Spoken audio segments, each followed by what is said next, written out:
Friends, இன்றைக்கி நம்ம வீட்டில் சண்டே ஸ்பெஷல் என்ன செய்ய போகிறோன்னா, ஆட்டு ஈரல், ஆட்டுக்குடல், சுவரொட்டி இந்த 3 எடுத்துகிட்டு வந்திருக்காங்க. எப்படி செய்யலான்றதை ஒவ்வொன்றா நம்ம பார்த்துக்கலாம். ஃபஸ்ட்டு ஆட்டு ஈரல் கட் பண்ணி வச்சுருக்கிறேன்.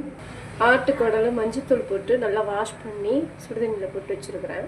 இந்த ஆட்டுக்குடலோட சின்ன வெங்காயம், சின்ன சீரகம், அது கூட கொஞ்சம் இஞ்சி பூண்டு பேஸ்ட்டு தட்டி வச்சுருக்கிறேன்.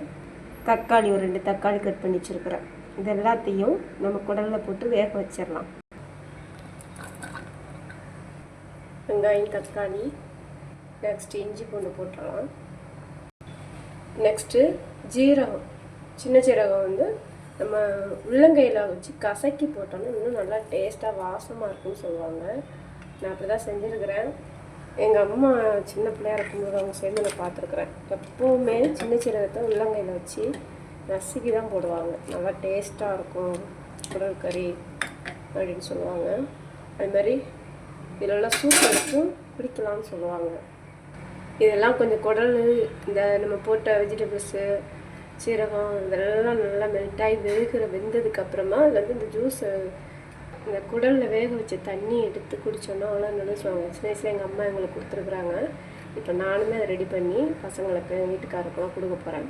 குடல் கறியை நல்லா வேக வச்சுட்டு நம்ம நெக்ஸ்ட்டு ஈரல் ரெடி பண்ணுறது எப்படின்னு பார்த்துறோம். அது வேகட்டும். ஈரலுக்கு முன்னாடி இந்த சுருட்டியை ஃபஸ்ட்டு நம்ம ரெடி பண்ணிடலாம். அதுக்கு சுடுதண்ணியில் லைட்டாக போட்டு தோல் மேலே உள்ள ஒரே ஒரு லேயர் மட்டும் உரிச்சிட்டு வச்சுருக்குறேன், கட் பண்ணி சின்ன பீஸாக. அதுக்கு மசாலா கொஞ்சம் ரெடி பண்ணிக்கலாம்.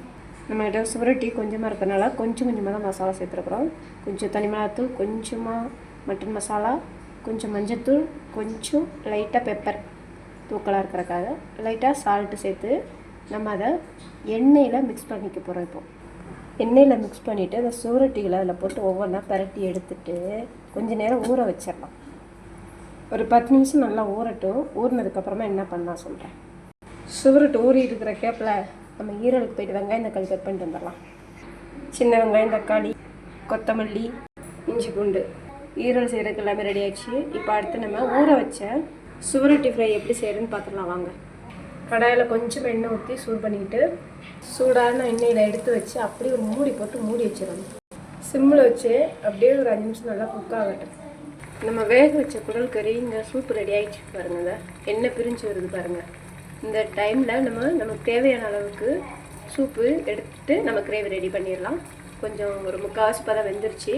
நம்ம கிரேவி ரெடி பண்ணுறது கரெக்டாக இருக்கும். இப்போ சூப்பு தேவையானுங்கிற அளவுக்கு எடுத்துக்கலாம். சூப்பு எடுத்துகிட்டு பாருங்கள், அப்படியே எண்ணெயாக பிரிஞ்சு நிற்கிது பாருங்கள். இஞ்சி பூண்டு, சின்ன சீரகம் நசுக்கி போட்டோம்ல அது, வெங்காயம் தக்காளி, சின்ன வெங்காயத்தில் உள்ள சாறு எல்லாம் அந்த குடலோட மிக்ஸ் ஆகி நமக்கு நல்ல சூப் ரெடி ஆகிடுச்சு. இது வந்து குடல் புண்ணுக்கு ரொம்ப நல்லதுன்னு சொல்லுவாங்க. எங்கள் அம்மா எங்களை சின்ன பிள்ளைகள் வரட்டி குடிக்க தருவாங்க. இது அப்போ தாங்க அடம் பிடிச்சி குடிப்போம். இப்போ தான் அதோட மகிமை தெரியுது. ரெகுலராகவே எப்போ செஞ்சாலும் இது நாங்கள் கொஞ்சம் சூப் எடுத்து பசங்களுக்கு கொடுத்துட்டு நாங்கள் கொஞ்சம் குடிச்சிட்டு தான் அதுக்கப்புறமா அந்த கிரேவி ரெடி பண்ணுவோம். சரி வாங்க, கிரேவி எப்படி செய்யலாம் மாத்திரம் மசாலா சேர்த்து நம்ம ரெடி பண்ணிடலாம். டக்குன்னு குடல் கறிக்கு நம்ம ஏற்கனவே மஞ்சத்தூள், தனி மிளகாத்தூள், பெப்பர் தூள், கொஞ்சம் வீட்டில் அரைச்ச மசாலா எல்லாம் கொஞ்சமாக லைட்டாக உப்பு எல்லாம் சேர்த்து வேக போட்டோம்ல. அதனால் இப்போ கொஞ்சம் மட்டன் மசாலா மட்டும் சேர்த்துக்க போகிறேன். மட்டன் மசாலா சேர்த்து நல்லா ஒரு கிண்டி ஒரு 10 நிமிஷம் வேக விட்டால் போதுங்க, ரெடி ஆயிரும். நம்ம தாளிச்சிடலாம். சரி, நம்ம வச்ச சூரடி போய் பார்த்துட்டு வந்துடலாம். சூப்பராக ரெடி ஆயிடுச்சுங்க. நல்லா வந்துட்டுருக்குது. இன்னும் ஒரு செட் திருப்பி போட்டாலும் ரைஸாக திருப்பி போட்டு 2 பக்கமும் நல்லா வந்துருச்சுங்க. ஆனால் அதில் எண்ணெய் கொஞ்சம் அதிகமாகிடுச்சு. இந்த சுவரொட்டி ஈரல் வந்து கம்பியில் குத்தி இதே மாதிரி மசாலா போட்டு அடுப்பில் சூடு பண்ணி நல்லா வேக வச்சு சுட்டு சாப்பிடுவாங்க. அதுவும் நல்லா தான் இருக்கும். ஆனால் அது எனக்கு பண்ண தெரியாதனால இப்படி பண்ணிட்டேன். பசங்களுக்கு இதுவும் நல்லா டேஸ்ட்டாக தான் இருக்கும். செஞ்சு கொடுத்து பாருங்கள். நெக்ஸ்ட் ஆட்டு ஈரல் செஞ்சிடலாம் வாங்க. ஒரு கடாயில் எண்ணெய் ஊற்றி கருவேப்பிலையை போட்டு ஒரு கைப்பிடியில் நல்லா கொத்தமல்லியை போட்டு சின்னதாக கட் பண்ணி வச்சுட்டு நல்லா வதக்கிக்கலாம். நெக்ஸ்ட்டு சின்ன வெங்காயம் தக்காளி போட்டு வதக்கிக்கலாம். இந்த வெங்காயம் தக்காளி கூட கொஞ்சம் இஞ்சி பூண்டு பேஸ்ட் போட்டு அப்படியே சேர்த்து வதக்கலாம். வெங்காயம் தக்காளி நல்லா வதங்கி வருது. இந்த டைமில் நம்ம எடுத்து வச்சுருக்கிற ஈரலை அதுக்கு தேவையான மசாலா போட்டு எல்லாம் ரெடி பண்ணி வச்சுக்கிறோம். அதை இது கூட சேர்த்துக்கலாம். இந்த ஈரலில் ஒரு 1/2 டம்ளர் அளவுக்கு தண்ணி ஊற்றி மூடி போட்டு வேக வச்சிடலாம். மூடி வச்சிடலாம். அப்போ நல்லா வேகும். இந்த சைடில் குடல் கறி நல்லா வெந்து எண்ணெய் பிரிஞ்சு வருது பாருங்கள். இப்போ நம்ம தாளித்து விட்டுறலாம். சுவரொட்டி சாதம் ரெடி ஆயிடுச்சு. குடல் தாளிக்கிறதுக்கு சின்ன வெங்காயம், கடுகு, கருவேப்பிலை எடுத்துருக்குறோம். வதக்கி தாளிச்சு விடலாம். சுவையான குடல் கறி ரெடி ஆயிடுச்சு, ஈரலும் ரெடி ஆயிடுச்சுங்க. அவ்வளோதாங்க, சண்டே சமையல் முடிஞ்சு. எனக்கு தெரிஞ்ச மெத்தடில் ஈஸியாக எப்படி குடல் கறி, ஆட்டு ஈரல், சுவரொட்டி 3 எப்படி செய்கிறதுன்னு சொல்லியிருக்கிறேன்.